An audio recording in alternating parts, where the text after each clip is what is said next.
Today I want to add some more electronics to this 3D printed gaming terrain. Last time I put a little screen in here. Here's a little clip of that lit up.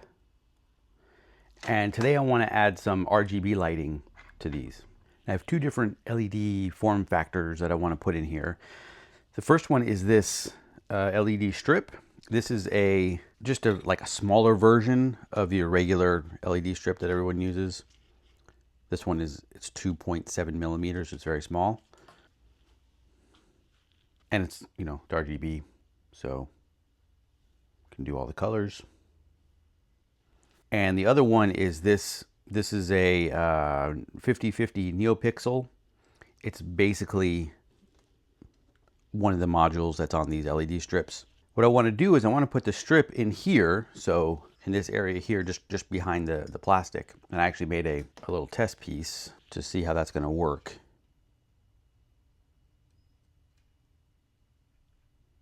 So I made this just to see if having 1 millimeter of the PLA in front of the LEDs would work. Seems like that's going to work okay. So that'll be like this in there. And then this little Neopixel here, I want to put inside this little control panel like that. All right, so the first challenge I'm having is soldering to these things. I want to solder these little wires. There's a plug on the other end to this strip and to the Neopixel down there.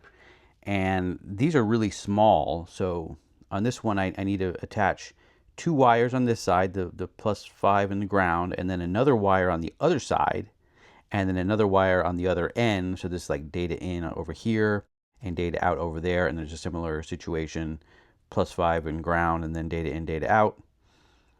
And these things are really tiny. Here's a ESP8266 with the sort of regular pin headers for reference.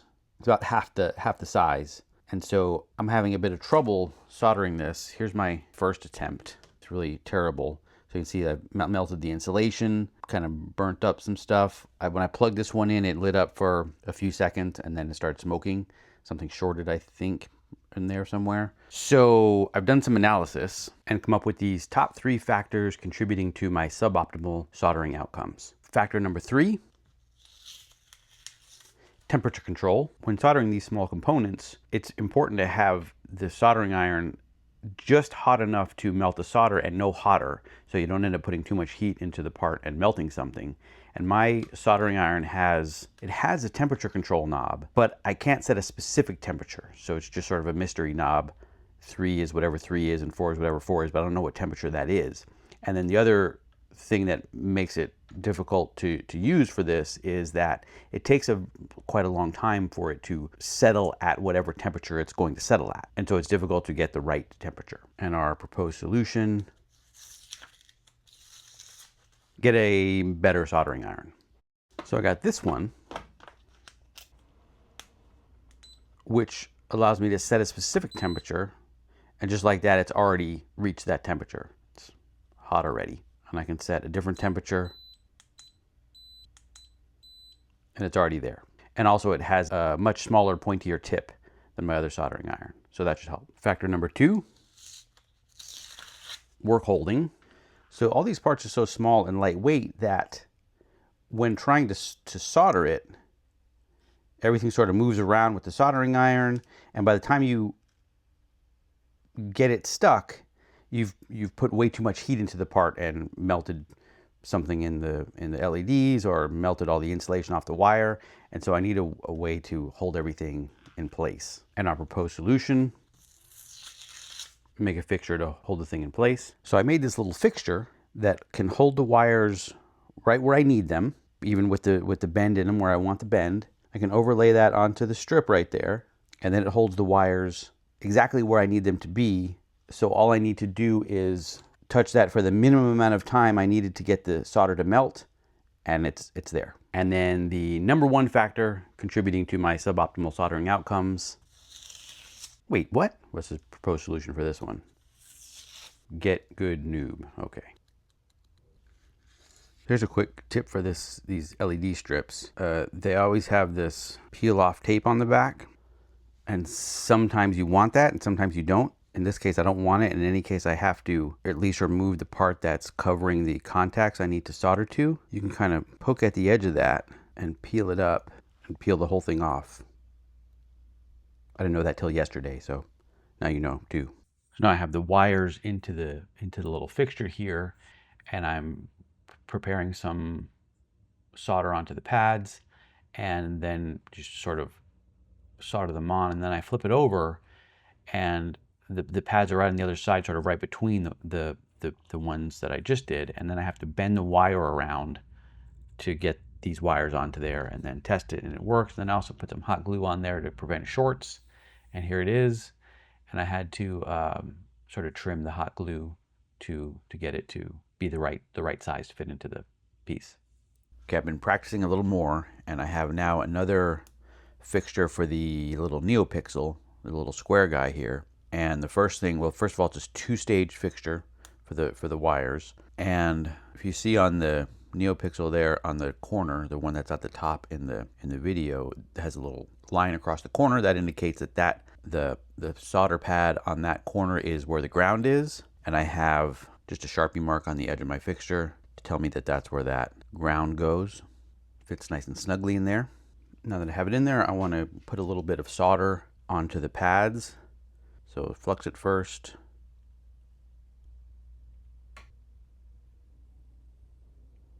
Now I got my first two wires in the fixture. There's a little cover I can use to make sure they're held in place. A little more flux.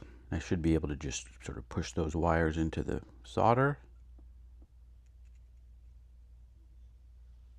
Like that.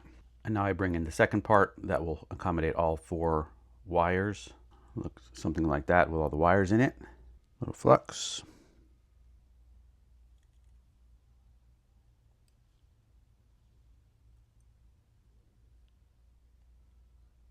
And there we go. Still needs a little work, but this is 1,000 times better than my first attempt. Really happy with it. And that, I think, is a cool use for a 3D printer. It takes literally a couple minutes to print and makes aligning these and holding them in place trivial. And because of the way these are going to go into the terrain piece, you got to bend the wires like this. Because they're so neatly aligned, it comes out really well. Okay, now that I have the lighting pieces that I want to embed into these 3D prints, I'll go through quickly how I modify these models to accommodate them. So the first thing, I use Fusion for this, and the first thing to do is insert the mesh, which is the STL file that I downloaded. And we want to make sure that we have move to ground selected here. And that basically just sets the bottom of the mesh onto the XY plane. And I think that's the default anyway. And because Fusion is not really a tool for manipulating meshes, it does have some basic mesh manipulation, but it's not really what it's for. We can't really, at least for my purposes, modify this directly or even reference off the surfaces to make the modification. So the way I do it is by using construction planes to locate the features that I need to locate, and then use the construction planes to create the geometry I want to create. So the first plane is this one here that defines the front face where I want the LED strip to be. It's going to be right behind this face, and so I use an offset from one of the origin planes, and I use a parametric offset so I can tweak it, and I just sort of tweak it by eye, move it, a fraction of a millimeter forward or backward until I get it right into the right spot. Then the next plane is this plane, which is the bottom of that channel where I want the LED strip to sit. And again, the same thing, it's a parametric offset from the origin, in this case from the XY plane, and I tweak it until it looks like it's in about the right place. And then the third plane, in this case I'm using 3 planes, is a plane that goes right down the middle of that wall, and I'll use this plane for 2 purposes. The first one is I'm going to actually draw my sketch on this that I'm going to extrude to make my cavity, and also I can use it to slice the model in half so I can see kind of inside the geometry to better visualize where my features that I want are going to be. So this is it cut in half with that plane. And then I also, just for utility purposes, added some construction lines, construction axes, they call them, and a point. And the lines are just the intersections of the three planes and the points in the middle, and that just makes it easier for me to draw the geometry I want to draw. So then from there, I made 2 sketches using those lines and planes. I could have done it all in one sketch, but I did 2 just for illustrative purposes. The first sketch is this square, and the square is the actual channel that the LED strip is going to be in.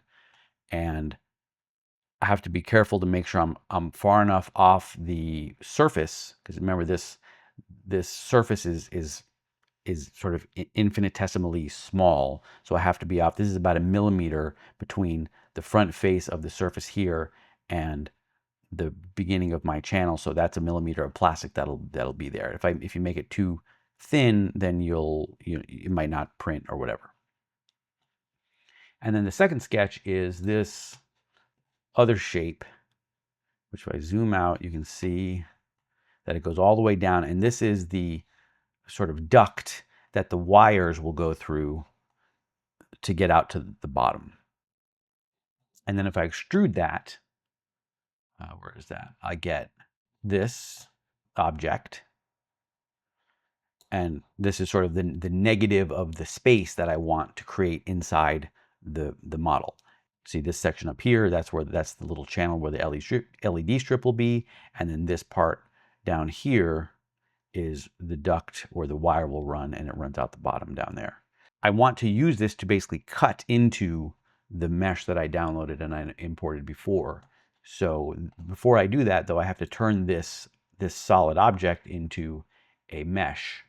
And I use the tessellate tool and the mesh menu up here to turn that into a mesh. You get basically the same thing, but instead of being a solid body, you get a mesh. You see now it has triangles on its surfaces because it's a mesh. If I bring back the full thing here, I'll use the combine tool, the mesh combine under the mesh, to make to combine them and basically cut one from the other. And I get this. And you can see now there's that channel up there, or the duct I'm calling it, for the wires to go through. And I do have that hollow space in here. And I can bring it over to the slicer to show what that looks like exactly. This is just sort of quick overview. If someone wants a tutorial, like a detailed tutorial about how to do this, let me know. Maybe I'll make that. Okay, now I have exported that model as a mesh from Fusion, and now I'm opened it in the slicing software and sliced it. And you can see now that I go all the way to the bottom. You can see that channel where the cable's going to go, and then so it gets narrower there because there's hardly any space. And then we get the LED channel, or the channel where the LED strip will go, right there.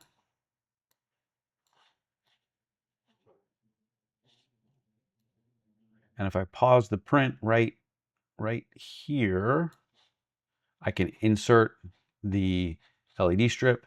I'll have to fish the wires down into the channel and then restart the print, and it'll get all embedded into there. Now here's the action shot of inserting the LED strip into the printed part. I have the print pause right at the right layer, and I have to fish those wires down into that duct, which is a little tricky, but with the little hook it works out okay. And the side effect of putting that hot glue on there to stabilize the wires is it sort of fills the extra space and pushes the LED strip right up against the front face, which is really nice, but I have to sort of trim a little more of that glue off just to make sure the print head won't collide with it. And then finish the print. So I have this kind of assembled here now, just sitting on top of a breadboard with all the lights connected. And I have it connected so that the lights on the walls are one continuous segment, and then the light on the door is another one. So you can see the wall ones are doing one effect, and the one on the door can do another effect. But you know what, this would be even better if